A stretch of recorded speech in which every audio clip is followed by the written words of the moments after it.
Hello everyone, मैं doctor Naresh Kumar साहब आज नए वीडियो को लेकर आपके सामने उपस्थित हूँ। आज का जो विषय है गुप्त काल में जो आर्थिक व्यवस्था या आर्थिक जीवन, गुप्तकालीन आर्थिक जीवन पर हम आज प्रकाश डालेंगे, उस पर हम चर्चा करेंगे।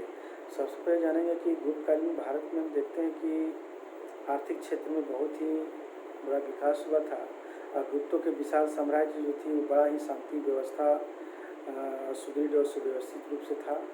उसमें इसके अंतर्गत हम देखते हैं आर्थिक जीवन के अंतर्गत जो है कृषि, उद्योग धंधा, व्यापार, व्यवसाय, ये सब क्षेत्रों में जो है काफ़ी विकास हुआ था। और हम देखते हैं कि भारत जैसे देश में जो है धन की कमी नहीं थी, धन से बहुत ही परिपूर्ण थी। यहाँ तक जो है यहाँ के लोग जो बड़ी सुखी और संपन्न वर्ग के भी लोग थे। तो सबसे पहले हम जानने का प्रयास करेंगे कि कृषि पर हम चर्चा करते हैं, क्योंकि गुप्त काल में देखते हैं या गुप्त काल के बाद में हम देखते हैं कृषि जो अपनी चरम अवस्था में पहुंची थी, विकास की जो प्रक्रिया थी उस सबसे जो है उत्कर्ष पर पहुंची थी। उसका जो विस्तार इतनी बड़ी थी कि उसके कारण में बहुत विकास हुआ। तो इसके बारे में जो है वराहमिहिर महोदय जो उस समय के जो थे विद्वान थे, 3 प्रकार के फसलों का जो उल्लेख किया कृषि से संबंधित, क्योंकि गर्मी में जो है रबी फसल जिसको बोलते हैं, पतझड़ में और खरीफ फसल और साधारण वर्ग में होने वाली जो फसल है। तो इस तरह से जो है फसलों का उल्लेख किया है। और गेहूँ, धान, ज्वार, ईख, बाजरा, मटर, तिल, सरसों, अदरक, सब्जी, काली मिर्च इत्यादि अनाज, विभिन्न अनाजों का जो है उपजाए जाते थे। ये सब का भी उल्लेखनीय मिलता है, क्योंकि इस युग में जो धान जो था, धान के भी जो है अनेक प्रकार भी थे। धान के जो निवार थे, साली, कलम, ये सब प्रकार थे चावल के। और चावल एक प्रकार के जो है कहा जाता है कि 60 दिन में जो तैयार हो जाती थी। तो मगध में जो उत्पन्न होने वाले जो चावल की जो सुगंध था बहुत ही सुंदर होता था। थोड़ा कुछ महंगा पड़ता था लेकिन सुंदर था और बहुत अच्छा था। इसका जो उच्च वर्ग के लोग इसका सेवन करते थे। और इसके अंतर्गत हम देखते हैं कि जो है सेम, अंगूर, अनार इत्यादि का भी सारा जो है उपजाए जाते थे। साथ ही जो है केला, आम, कटहल, ये सब बहुत कुछ जो है फलों का भी जो है उत्पादन अच्छा होता था। भारत के विभिन्न क्षेत्रों में भी पाए जाते थे। केसर की खेती जो है ये अफगानिस्तान के क्षेत्र में और कश्मीर के क्षेत्र में भी जो है होती थी। गरम मसालों को देखते हैं तो काली मिर्च और इलायची, लौंग ये सब भी बोए जाते थे। और हम देखते हैं कि दक्षिण भारत जो है केरल के तटीय भागों में देखेंगे इनकी खेती जो है अधिक होती थी। तो सिंचाई तो इस तरह से हम फसलों और फलों के बारे में देखें, लेकिन सिंचाई के लिए लोग तो अधिकांश लोग तो वर्षा पर ही निर्भर था, क्योंकि वर्षा के अभाव में जो है कृत्रिम सिंचाई की व्यवस्था भी की जाती थी, जैसे झीलों से, तालाबों से या कुओं से इत्यादि से जो है इसका उपयोग करते थे, इसका सिंचाई जो है करते थे। तो इस प्रकार देखते हैं कि इस समय जो है लोग जो है ज्योतिष के आधार पर नक्षत्रों का भी अध्ययन करके जो है वर्षा के विषय में पूरी तरह से विस्तृत रूप से विवरण भी दिया गया है। तो इस तरह से वराहमिहिर जो थे ये ज्योतिष के जो है बड़े ज्ञाता थे, तो इन्होंने बताया विवरण दिया इसके बारे में। और सिंचाई के लिए बड़ी कृत्रिम जो झील का तो झील भी बनवाई गई थी इस समय, क्योंकि झील जो बनवाए थे तो स्कंदगुप्त के जूनागढ़ से जो है अभिलेखों से पता चलता है कि सौराष्ट्र में जो था यानी गुजरात में गिरनार जो नगर थे, गिरनार क्षेत्र में एक सुदर्शन झील का जो है पुनर्निर्माण करवाया था, यानी पुनर्द्वार किया गया था। तो इससे पता चलता है कि जो है वहाँ के लोग जो सिंचाई में या तो बहुत ही दिलचस्पी रखते थे और फसलों को उत्पादन में काफ़ी बढ़ावा देते थे। इस तरह से जो है फसलों के बढ़ावा देने से जो है कृषि की अवस्था जो है काफ़ी अच्छी होती। तो इस तरह से देखते हैं कि जो खेती होती थी यानी भूमि पर जो है व्यक्ति का स्वामित्व जो होता था वो राजा होता था। जो भूमि जो बंजर होती थी वह उसको कृषि योग्य बनाया जाता था और वह राज्य की संपत्ति समझ जाती थी। लेकिन बहुत से गाँव में अगर हम देखते हैं योग्य कृषि योग्य भूमि में जो है अगर कुछ ऐसी भूमि होती थी जो राज्य की भूमि समझ जाती थी, जिसको खालसा के अंतर्गत कहते हैं। लेकिन राजा ऐसी भूमि को भी बहुत सारे ऐसे थे कि दान में देते थे और दान पाने वाले जो व्यक्ति होते भूमि के मालिक हो जाते थे। तो भूमिपति स्वयं खेती तो नहीं करते थे, लेकिन वे किसानों को दिया करते थे और किसान ही खेती करते थे, क्योंकि ऐसी स्थिति में किसानों का जो उपज था वो गुप्त काल में जो है 33 से 50% तक जो है मिलता था। यहाँ तक भूमि का जो मूल्य है उर्वरा शक्ति के आधार पर ही जो है होता था। और जंगलों में हम देखते हैं कि सागौन का या आगुनस की लकड़ी जो अधिकांशतः मिलती थी, और भी लकड़ियाँ थी। लेकिन अगर हम उद्योग धंधों पर हम चर्चा करते हैं तो सबसे पहले आर्थिक दृष्टि से गुप्त काल जो था वो बड़ा ही वैभव और संपन्नता का काल था। इस युग में विभिन्न प्रकार के उद्योग धंधे मौजूद थे। कालिदास ने अपने ग्रंथों में जो है बहुत सारे विभिन्न धातुओं का भी उल्लेख किया है। सोना, चांदी, तांबा, लोहा, हीरा, बहुत सारे ऐसे जो है जैसे नीलम है, पन्ना, बेदूरी, ऐसे बहुत सारे पत्थरों का नाम भी जो है चर्चा किए हैं। संगमरमर का भी चर्चा किए हैं। तो वराहमिहिर ने जो है बृहद संहिता में जो लिखे हैं उसमें बताते हैं कि 22 मणियों का जो है उल्लेख किया, जो विभिन्न देश के विभिन्न भागों में जो है मिलती थी। और गुप्त काल में जो है देखते हैं कि धातु का काम जो है सबसे आगे काम करने में थे। तो इस तरह से महरौली के लोह स्तंभ से पता चलता है कि धूप वर्षा के बावजूद भी आज भी जंग नहीं लगी है। इस तरह से ऐसा प्रतीत होता है कि इस समय जो है का जो स्तंभ बनाया गया या गुप्तों की जो स्वर्ण थी, सोना, चांदी या तांबा के जो धातु के जो बनाए गए हैं, तो इससे विज्ञान का एक बहुत बड़ा जो विकास की ओर संकेत देती है। साथ ही जो देखते हैं बहुत सारे से उन पर उत्कीर्ण किया गया है, जैसे स्त्री, पुरुष, पशु, पक्षी, विभिन्न प्रकार की आयुधों, आकृतियाँ, ये सब सुंदर रूप से जो है एक कलात्मक रूप से जो है चित्रित किया गया है, अंकन किया गया है। साहित्य का पुरातात्विक के आधार पर अगर हम देखते हैं तो गुप्तकालीन गुप्तकालीन वस्त्र उद्योग भी जो है इस समय बहुत ही विकसित था। वस्त्र उद्योग एक प्रमुख उद्योग धंधा के रूप में था। काफ़ी लोग इसमें काम करते थे और उद्योग धंधों में केंद्र के रूप में जो है गुजरात, बंगाल, दक्षिण भारत के साथ साथ जो है तमिल देश जो है ये सब प्रमुख रूप से था। तो ऐसे जो अमरकोश में 4 प्रकार के वस्त्रों का जो उल्लेख किया है, छोम, रुई, रेशम और ऊनी का उल्लेख किया है। और इस छोम का समीकरण दुकुल एक वस्त्र होता था, उसी को जो है चर्चा किया है। छाल और रेशों से भी बनता था और निर्माण वस्त्र के लिए रंगने का व्यवसाय जो है काफ़ी उन्नत और विकसित था, क्योंकि इस वराहमिहिर जैसे जो है इन्होंने रंगने का जो लाल वस्त्रों को रंगने का जो रासायनिक प्रक्रिया से जो है परिचित था, यानी पेड़ों के छालों से और अन्य से जो है इसकी रासायनिक जो प्रक्रिया के द्वारा जो है कपड़ों की रंगाई होती थी। और इस समय के देखते हैं कारीगर जो थे, कारीगर जो है वनस्पतियों के द्वारा ही जो है विभिन्न रंग के जो है रंग प्राप्त करते थे और उसका उपयोग ही वस्त्रों को रंगने में किया जाता था। वस्त्रों की सिलाई भी एक बहुत ही उद्योग धंधा के रूप में था।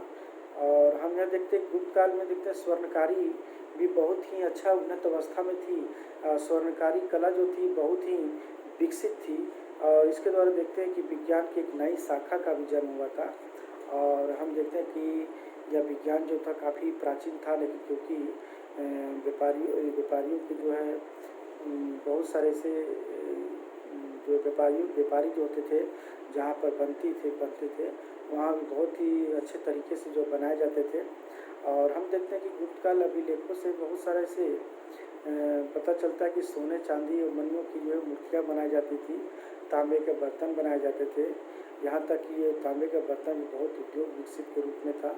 और कुछ ऐसे भी बुद्ध की प्रतिमाएं मिली है जो पीतल और तांबे की बनी हुई है, पीतल और कांसे की बनी हुई है। और जिस तरह से इस काल में हाथी दांत का शिल्प है यानी काफ़ी विकसित था इस समय, क्योंकि बहुत धनी जो व्यक्ति होते हैं हाथी दांत के वस्तुओं का ही प्रयोग करते थे और वह घर में सजाने का काम में जो है प्रयोग करते थे इसका। तो इस तरह से देखते हैं कि गुप्तकालीन अभिलेखों से बहुत सारे श्रेणियों और शिल्पियों को जो है एक समूह के रूप में जो है उल्लेख जो है किया है। कि हम देखते हैं कि हम सामाजिक रूप से या राजनीतिक रूप से या आर्थिक रूप से इसके प्रमुख विशेषता के रूप में ऐसा प्रतीत होता है कि व्यापारियों के समूह का जो उल्लेख किया हुआ वही राष्ट्रीय जीवन को लेकर जो है बताने का प्रयास किया है। यहाँ तक हम देखते हैं कि लाट जिसको बोलते हैं गुजरात से आकर जो है बहुत सारे मालवा में निवास करते थे, क्योंकि ऐसा प्रतीत होता कि गुप्त काल में जो है पटकार जो थे यानी श्रमजीवियों का जो एक श्रेणियाँ होती है, प्रत्येक श्रेणी का एक प्रधान होता था जिससे जो है ज्येष्ठक जो है कहलाता था। तो इस तरह से हम देखते हैं कि इस पद के लिए जो है यानी इस पर समाज में जो है काफ़ी प्रतिष्ठित और समृद्ध होते थे, सम्मानित व्यक्ति जो है नियुक्त किए जाते थे इसे। और ज्येष्ठक का जो पद था वो पैतृक रूप से आधार पर था ही, उसकी सहायता के लिए बहुत ही कार्यकारिणी का एक समिति होती थी। श्रेणी के कुछ निश्चित नियम भी होते थे जिसे श्रेणी धर्म कहते हैं, क्योंकि श्रेणियों की जो एक सदस्यों की हितों की रक्षा करना अपना परम कर्तव्य समझते थे। और इस तरह से हम देखते कि गुप्तकालीन समाज में जो है शिक्षा का भी प्रबंध जो है बहुत अच्छी थी। कुछ श्रेणियों में देखते हैं कि बैंकों में कार्य करती थी जो शिक्षित होकर के। तो दक्षिण भारत में हम देखते हैं कि धन जो था इन श्रेणियों में जमा कर दिया जाता था। गुप्तकालीन नगर में देखते हैं कि व्यापार व्यवसाय का भी एक संस्कृत केंद्र के रूप में विकसित था।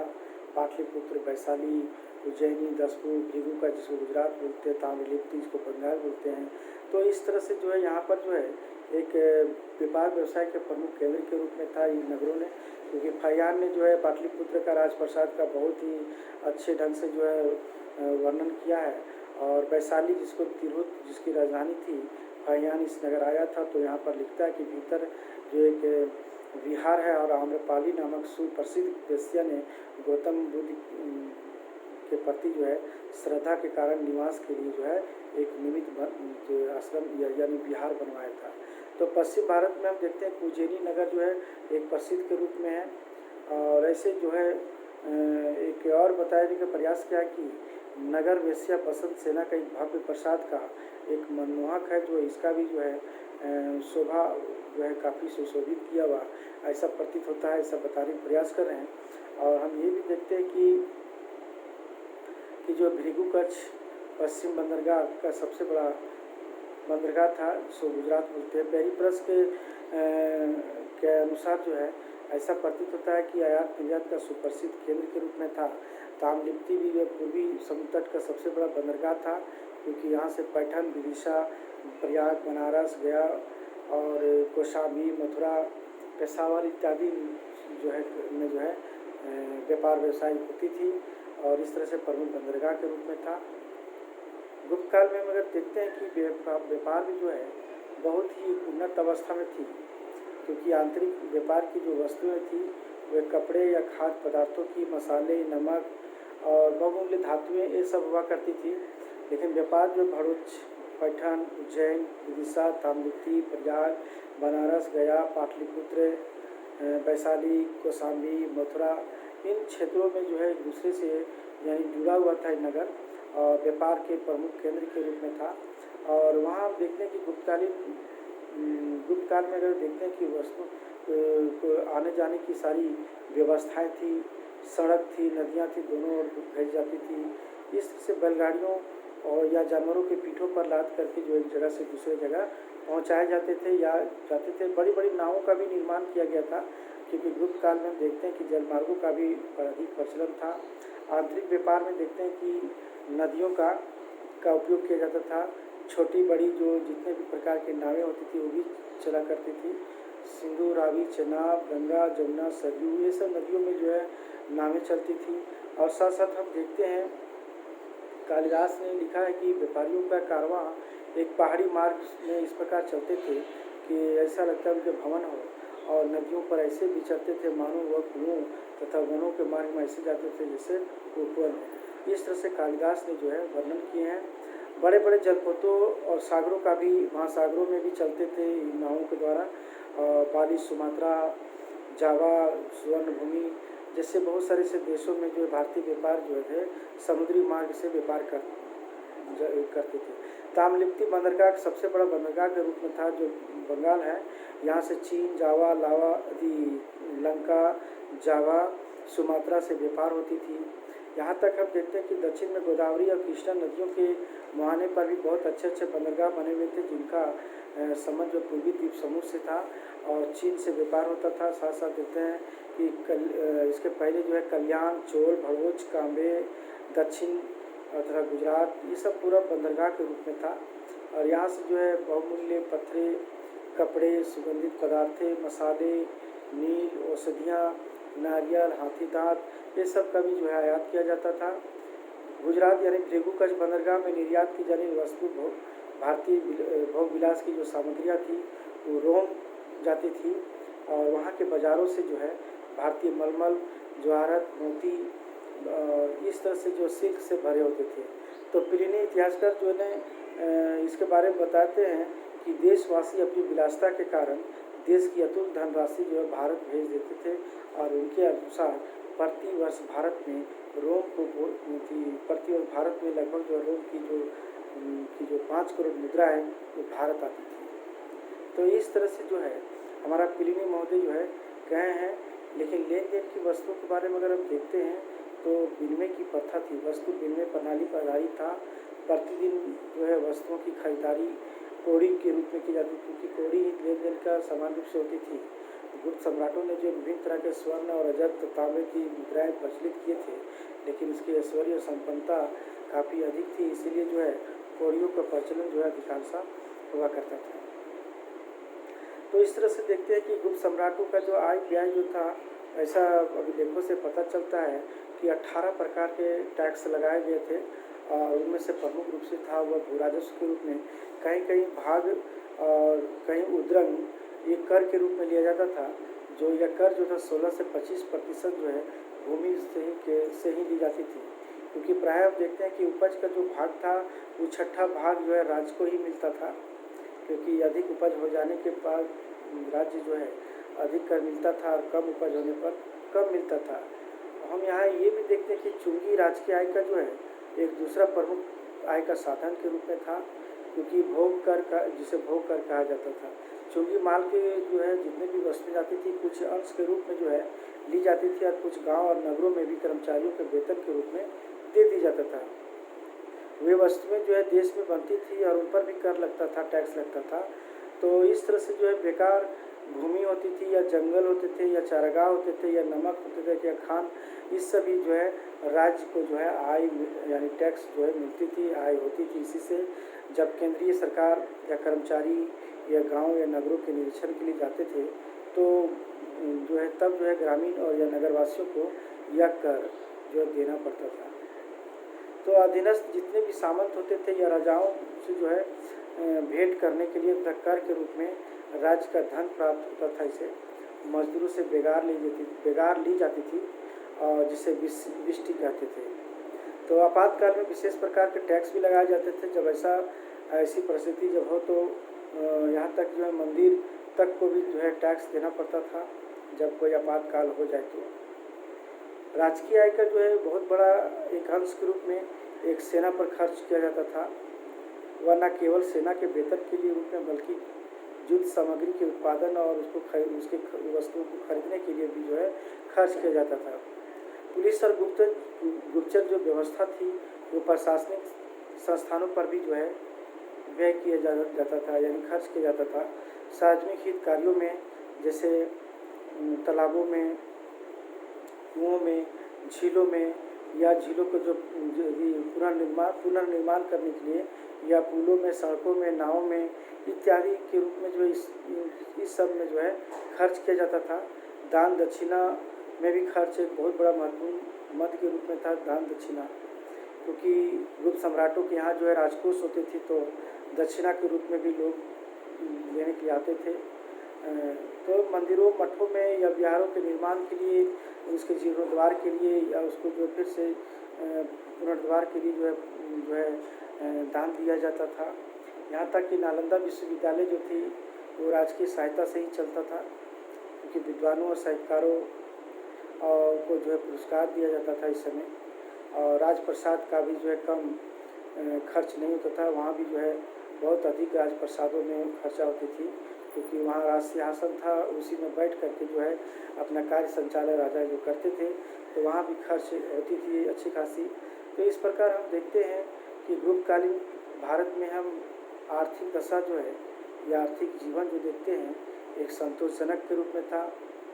और एक कृषक, एक पशुपालक, एक व्यापारी या व्यवसायी, शिल्पी हो या मजदूर हो या किसान हो, सब अपने अपने कार्यों में लगे हुए थे। यहाँ तक कि अंतर्देशीय या अंतर्राष्ट्रीय जो व्यापार थी बहुत ही विकसित रूप में था। विभिन्न व्यवसाय में अपनी अपनी व्यवसायों का समूह था और श्रेणियाँ थी, और ये वस्तुओं का जो आदान प्रदान यानी वस्तु विनिमय प्रणाली पर आधारित था। साधारण जो लेन देन होती थी कोड़ी पर आधारित था, और सोना, चांदी, तांबे ये सब की मुद्राएं भी थी। पाटलिपुत्र, उज्जैन, वैशाली, ताम्रलिप्ति, भृगुकच्छ इत्यादि सांस्कृतिक और व्यापारिक केंद्र के रूप में अधिक विकसित था। भूमि कर चुंगी राज्य की आय के प्रमुख स्रोत के रूप में था। सेना या शासन दान दक्षिणा के रूप में मुख्य रूप से राजकोष थी मौजूद थी। यहाँ तक कहते हैं देश जो था धन और धान से जो है बहुत ही सुखी संपन्न ये गुप्तकालीन जो है सम्राट लोग थे। तो इस तरह से देखते हैं कि गुप्तकालीन समाज में जो है आर्थिक जीवन में जो है बहुत ही समुन्नत अवस्था में था, और यह समुन्नत अवस्था में देखते हैं कि जो है आर्थिक जीवन जो था वो भी बहुत ही संतोषजनक भी था, यानी आर्थिक क्षेत्र में बहुत जो है प्रगति भी हुई थी।